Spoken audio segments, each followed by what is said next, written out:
Dit is Derch de Bibel, eerste Kjennichs, program nummer 6. De Bibeltekst voor deze lektion is Kapital 8, vers 44, Derch Kapital 10, vers 22. En het vijfprogramma is dat we worden bundesleden wordt am tempel ingebracht en wo de tempel wordt ingezegend.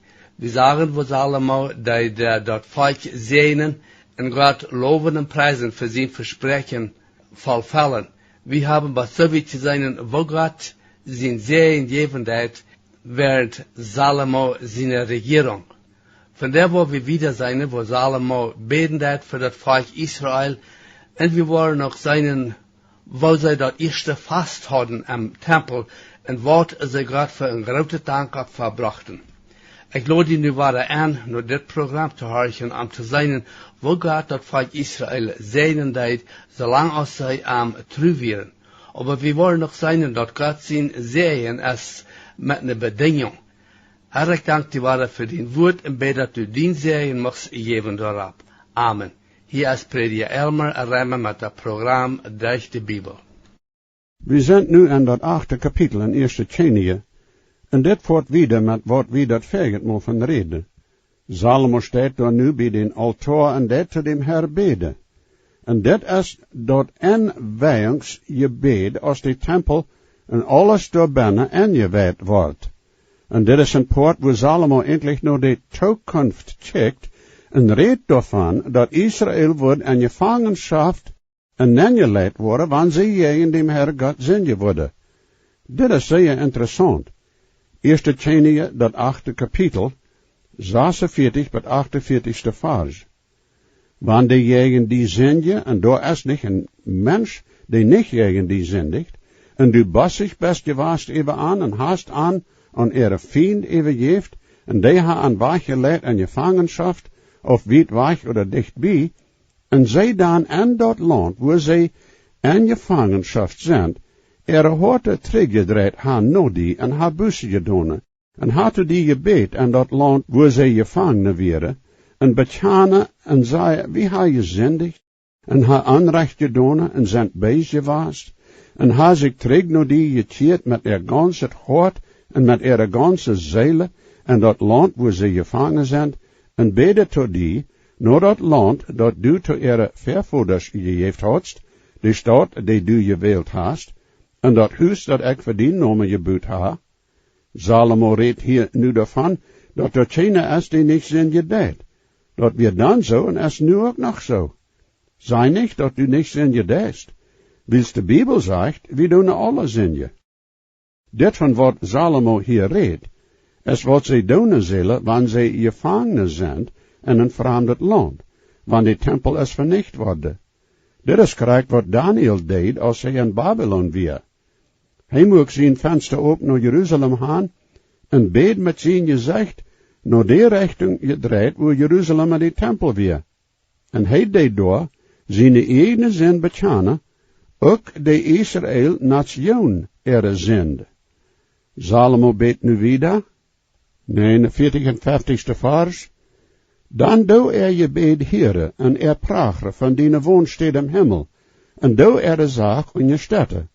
En doe dien volk vergeven, die gezindigd hebben, met al overtredingen, met wonen ze overtreden haar jegen die, en jef aan erbarmen bij denen die aan haar gevangen genomen, dat die mochten erbarmen haar even aan.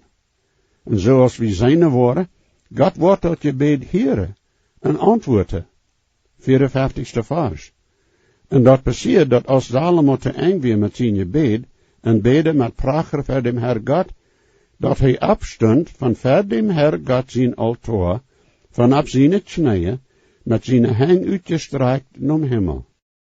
Daar is hij nog immer een vraag geweest, wat de beste weg is, te beden, op knieën, stonen, zetten, oder sogar plat liggen op de vloer, oder wat immer. Salomo deed hier knieën. Endlich ist er nicht irgendein Weg besonders angediet in der Bibel.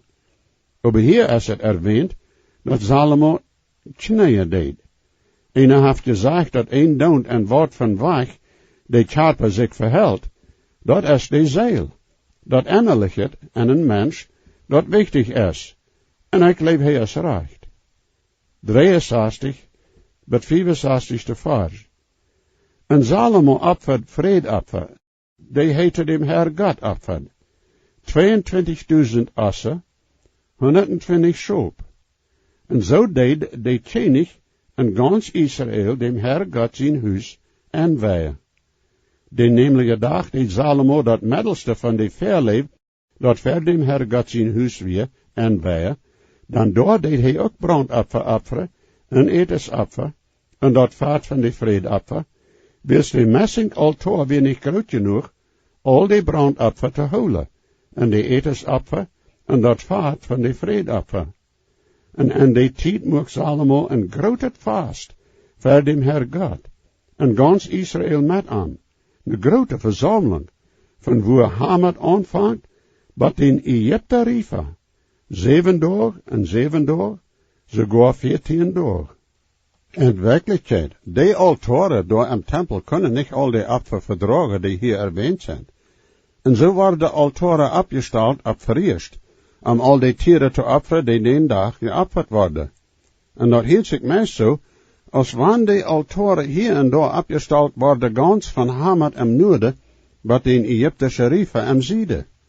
En waarder, dat hield zich zo, als wanneer die tieren dan worden van de altaren raufgenomen, en tot dat volk gegeven zum eten. Dat weer een tijd, waar grote vrede en vergenoegen weer, durch dat ganse land, kan in Isaiah 66 vers. Om 8 dag schickt hij dat volk weg, en zij zegende dem Kjennichs, en gingen naar hetzelfde met een vrolijk hart, voor al dat goede dat de Herr God voorzien deine doof gedaan had, en voor Israël zijn volk. Nu komen we bij dat 9e kapitel. En de Herr laat zich waarde van Salomo zijnen, en dat aan moed toespreken. En waarde brukt hij doof als een moed voor Salomo. Deze 2 kapitels reden van hoe groot en rijk Salomo weer, hoeveel eer hij had aan zijn Kjennichrijk. 9e kapitel, de eerste 3 vers. Nu passeert dat als Salomo voordig weer met dem Herr God zijn huis bouwen, en dem Kjennichs zijn huis, en alles wat aan je valt te doen, dat de Herr God zich te Salomo openbaart ten tweede maal, zoals hij zich te aan je openbaard had bij Gibeon. En de Herr God zei te aan, ik ha dien gebed geheerd, en dien prager dat u voor mij gemaakt hast. En ik ha dit huis geheiligd dat u gebouwd hast, mijn naam door voor emmer te besteden, en mijn ogen en mijn hart zullen door voor emmer zijn. God zei te Salomo, dat hij door een tempel aantrafen wordt. Dat weer de stad waar ze aankomen zullen, voor dat volk en de ganse wereld. Dit is de stad toe te komen. 4e vers. En wanneer du voor mij wandelen worst, zoals dien vader dooft wandelen, met een oprechter hart, en oprechtig, alles te doen dat ik die aan je commandeerd ha, en worst mijn verschriften, en je rechten houden. Jo, God heeft Salomo nu dooft als den moed, wanneer du worst voor mij wandelen, zoals dien vader dooft deed. Dooft weer de menselijke moed. Dooft had een bijzonder hart voor dem Herr God. Hij had God lief. En dag deed hij eenmaal stolperen, hij deed zinje en val. Maar hij kwam eenmaal terug en deed bussen, deed zijn zin bekennen. En dat is dat geheimnis, mijn vriend. Hij wil gemeenschap hebben met God. En God wil nu hebben dat Salomo zo leven zal, als zijn vader dooft had, met een oprechter hart. Een oprechter hart is zeer wichtig voor ons nu en deze tijd. Door es nu schijnt zoveel hechelen, sogar mank christen. Mensen geven ver dat ze goede christen zijn, ze willen haar mensen zullen aan ere door ver. En dag zijn ze onoprechtig en handelen, en volken ook in ihre families. Volken zijn er mannen die durch de werk zo leven als die wereldmensen leven, en dan om zondag komen ze naar kerk en zingen lasterlijk die leider de reden van zichzelf zum Herr God aangeven, aber meinen niet één woord van wat ze zingen. Ze reden en benemen zich zo als wanneer ze goede christen zijn. Wem geloven ze dat ze hing im licht vieren? God? Ik zei die dat Kjennichs kan God jemals in hem licht vieren. Hij weet alles. We zijn veel beter af, wanneer we aan dat alles zeggen, van onszelf krijgt zoals het is. Dus hij weet dat sowieso. Dooft wandelt voor God met een oprechter hart. Dat we niet dat hij niemals wat aanrichtet deed, maar wanneer hij deed, dan deed hij dat betjanen. Door weer de tijden, wanneer hij in zijn geloof stolperd. Maar van grond, heeft zijn geloof niemals ganz op. Wanneer hij ook niet ganz volkomen weer, deed God am dag aangeven, als een moed voor al die Kjennichs no aan. Wandel vermi zoals dooft den vader deed. Nu reed God wieder tot Salomo, 6e vers. Dan wou ik den troon van den Kjennichsrijk besteden op Israël voor Emma, zoals ik tot den vader dooft versprook en zeid, daar zal Emma van denen nakomen, ene op den Israël troon zetten.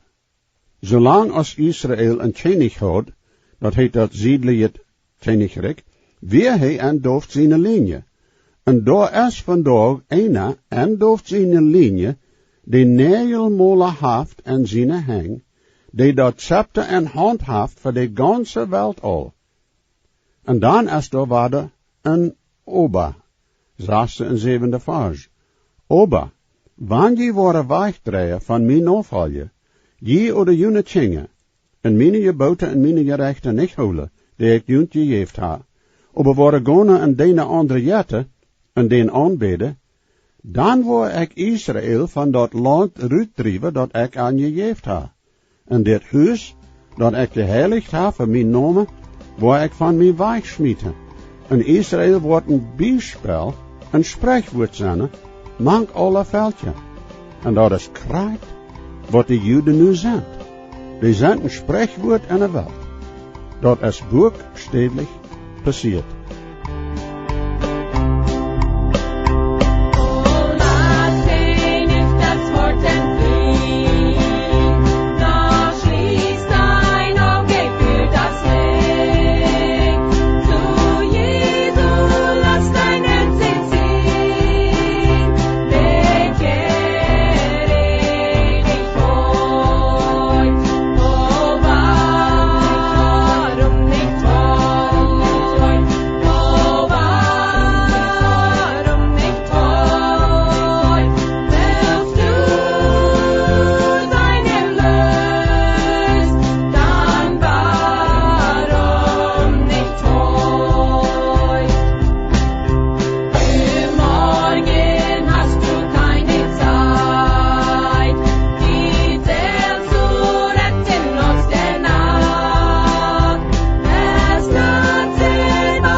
De 8e en 9e vers. En wat dit hoogbereemd huis aanbelangt, jeder ene die hier voorbij gaat, wordt zich verwonderen en wordt sissen. En ze worden zeggen, waarom heeft de Heer God zond als dit gedaan tot dit land en tot dit huis? En die worden antwoorden en zeiden, wie zij dem Heer God God verleiden, die vervoerders uit dat Egypte land uitbracht, en haar andere jatten aangenomen, en haar den aangebed en gediend. Daarom heeft de Heer God dat alles op aangebracht. Dit is ook boekstelijk passiert. Wanneer nu was doorgaan gaan in Israël, wo de tempel dan stond, dan was de tempel niet zijn, die is niet meer daar. Daar staat nu een heidnische tempel op die stad. Waarom is dat Israël land zoals het is? Waarom is de heidnische tempel daar? Wils Israël dem Heer God verleid? Dat is de antwoord, vriend. Nu met eenmaal schijnt is daar een beetje trouble tussen Hiram en Salomo. 10-12 vers. Nu passeert dat nog 20 jaar als Salomo de 2 huizen gebouwd had, dem Heer God zijn huis en zijn eigen huis. De koning Hiram had Salomo met cederbeam en donnerbeam verzorgd en met goud, alles dat am janker, dat Salomo dem Hiram 20 grootsteden geeft en dat Galileïsche land. En Hiram kwam van Tyrus, de steden te zijn die Salomo am gegeven had. En am gevallen die niet. Als Hiram de 20 grootsteden zag die Salomo am gegeven had, wie am zo dat Salomo am niet had en vallen betoeld voor alles dat hij voor am gedaan had, dem tempel te bouwen. Dat schijnt weer een misverstandnis, en dat had te doen met wat goud. 13e en 14e vers. En hij zei, dat heet Hiram, wat zijn deze steden die du me gegeven hast, mijn broeder? En hij nam dat Kabul land, dat is dag. Hiram had dem koning 120 talenten goud geschenkt. De 20 grootsteden werden zijn tolling voor dat goud dat Hiram Salomo gegeven had voor een tempel, ook al dat halt en zo wieder. 15e vers. En dit is de oorzaak waarom Salomo den taaks opleed, dat huis te bouwen voor dem Heer God, en zijn eigen huis, en Millo, en de wand ram Jeruzalem, en Hasor, en Megiddo, en Geser. 17e tot 19e vers. En Salomo bouwde Geser, en dat laagste poort van Bet-horen, en Baalat, en Tadmor en de wildnis am land, en al die grootsteden die Salomo had, een stad voor zijn krijgswagens, een steden voor zijn peetsritter, en dat wat am janker in Jeruzalem te bouwen, en Lebanon, en aan al dat land en zijn koninkrijk. Dit is een beschrijving van hoe wijd en breed Salomo zijn koninkrijk weer. Salomo deed zeer veel bouwen. Dat weer een goldene tijd voor Israël. 26 tot 29 vers. En de koning Salomo had een zeearmee van scheep en Etienne Gibber, dat bij Eiland is, bij even van dat Rode Meer en dat Edomland. En Hiram schickt zijn dienaren en zijn zeearmee, mannen die een goede begrip hadden van den zee, met Salomo zijn dienaren, en zij kwamen nu over en brachten geld vandoor. 420 talenten, en brachten dat naar Salomo. Salomo zamelt zeer veel geld, en hij had ook een halfwege zeearmee, schijnt, dat Etienne Gibber weer aan de oostkant van de Rode Zee. Dat weer dan Salomo zijn zeestad. We komen nu bij nacht een interessante toeval. De koningin van Sheba komt nu naar Salomo, en dit is een bewijs dat Salomo voor dem Heer God een zeichnis weer was. En Salomo zijn bereimdheid weer nu ook wijd en breed verspreid. En dat schijnt zo als van veel mensen naar Jeruzalem komen, dem ware God aan te bidden en dienen. Nu in deze tijd is dat de gemeente, die naar de ganse wereld gaan zal, dat evangelium te verspreiden. Maar voor de Israël-nation weer dat niet zo. Zij zullen een zeichnis zijn voor dem Heer God, maar niet dat zij zullen uitgaan naar de ganse wereld. Wanneer Israël trouw weer tot dem Heer God, dan werden zij een zeichnis tot de wereld, en de wereld kwam naar Jeruzalem door aan te bidden. En dat 10e kapitel hebben we een bijspel van hoe wijd en breed Salomo bekend weer. Deze Kjennichs bezoek als een bewijs van wat van invloed Salomo zijn regeren had, als dem Herr God zijn vertreden. Eerste Kjennichs 10, eerste vers.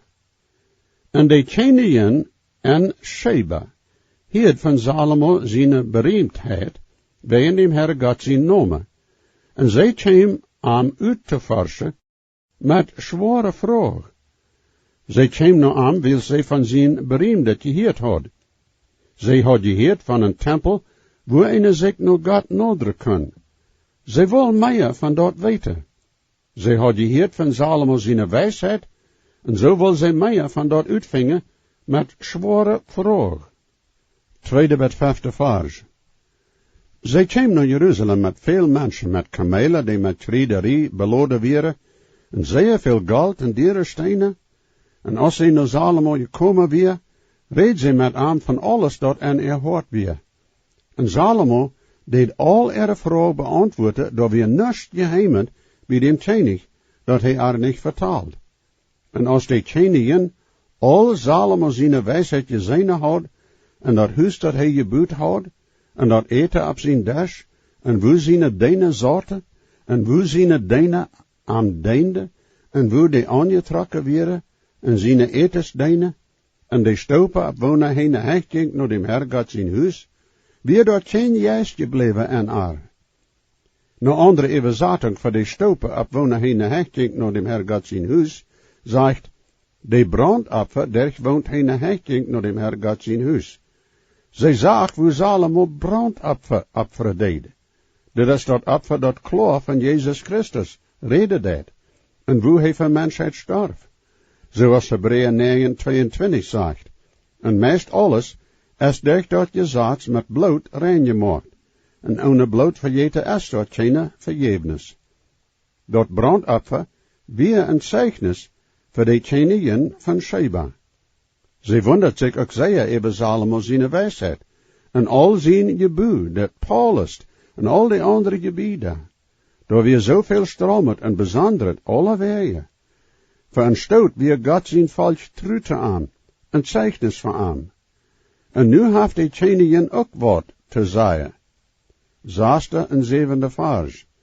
En zij zei te dem Kjenich, dat weer een ware bericht dat ik in mijn eigen land hield, van wat u deedst, en van die wijsheid. Maar ik leef dat niet, maar ik kwam, en had het zelfs gezien, en zei, de helft is mij niet gezegd worden, die wijsheid, en die rijkdom, is weet meer, als wat ik hield. En ik leef ook, dat de helft van wat ons Heer is, en wat hij voor ons gedaan heeft, is nog niet gezegd worden. Achte en negende vers. O, hoe gelukkig zijn die mannen, hoe gelukkig zijn die dijnen, die egel voor die stonen, en die wijsheid heren. Je zegend is de Herr God dien God, die in je vallen heeft aan die op Israël troon te stalen. Wils de Herr God Israël voor immer geleefd heeft, doorwegen heeft hij die Kjennichs gemaakt, je recht en je rechtigheid te eeuwen. Maar zo, dit is het zeichnis. Ik leef dat ze hier den ware God heeft kennenleerd. Tiende vers. En zij geeft dem Kjenich 120 talenten goud, en zeer veel traderie, en dure stenen, dat kwam niet meer zoveel traderie van irgendwo, als de Kjennichs van Sheba, dem Salomo geef. Jo, zij had nu zeer veel haben goud te Salomo gegeven. Daar zien komt immer en immer meer no aan van verschillende steden. En hij boet ook nog immer wieder. Hij moet grote pijlen voor dem Herr God zijn tempel, ook voor zijn huis, een harpe, een psalter voor zijn zanger. Elfde vers. En de Kjenich geeft de Sheba Kjennichs alles nog wat zij vroeg, buiten dat wat hij van zijn Kjennichlichheid geeft. En zo reisde zij en Eredena terug, naar in het land. 14e tot 16e vers. Dat geld, dat ieder jaar naar Salomo kwam, weer 666 talenten. En hij had ook handelsmannen, die met traderie handelden, van de Kjennichs en Arabië, en de gouverneuren in dat land, En de Kjennichs Salomo mocht 200 schilten van je 100 goud. Jede schild weer van 600 bieter goud gemaakt. Denkt u dat nou? Alles is nu vrede en rijkdom voor Salomo. En dat wie eindelijk dooft, die dat betooi gebracht had. Ik kan me niet uitdenken hoeveel goud 666 talenten wordt zijn. En dat wie jede jaar. Geen wonder dat hij kon goldene schilten maken. En ik wonder ook van waar dat goud alles herkwam. En mijn hand van mij als bloos ene steed. Dat Kjennichs wie nu zo groot en beroemd, als ene zich meest niet uitdenken kon. 22e vers. Dan de Kjennichs hadden een zeearmee bij Tarshish, met dem Hiram zijn zeearmee. Eenmaal jede 3 jaar kwam de zeearmee van Tarshish, en die brachten goud, en zilver, en olfensteen, en open, en pijhoons. Al dit weer voor strooms, en weer voor vernieën. Meer is dit is een beetje zo tom everie, en weer vielleicht ook een bijspel van dat zwakheid en Salomo zijn Kjennichs. Hij zal een zeichnis zijn tot de welt. De welt kwam nu aan. En wat deed hij? Toevallig deed hij zijn tijd spenden met open en pijhoons. Ik moet mezelf nu ook vragen, hoe doe ik mijn tijd spenden? Jede dag. Doe ik mijn tijd spenden een zeichnis te zijn voor dem Herr mijn God? Doe ik dem Herr God verhaarlijken en te andere mensen ram mee? Wat denken die van dem Herr, wanneer ik proefde aan te reden van Herr? Ik word terugkomen naar dit dat nächste Mal. Wat dan God is zegen, mijn vriend. Jesus weet, versprach ik zie, dat geeft hij ons zichzelf. En gebed en hij nu die, heeft hij op van wie am best. Hij hat God niet geert, hij dat keine schuld. Jezus starb und litt für mich, merkt nie von Sünden frei.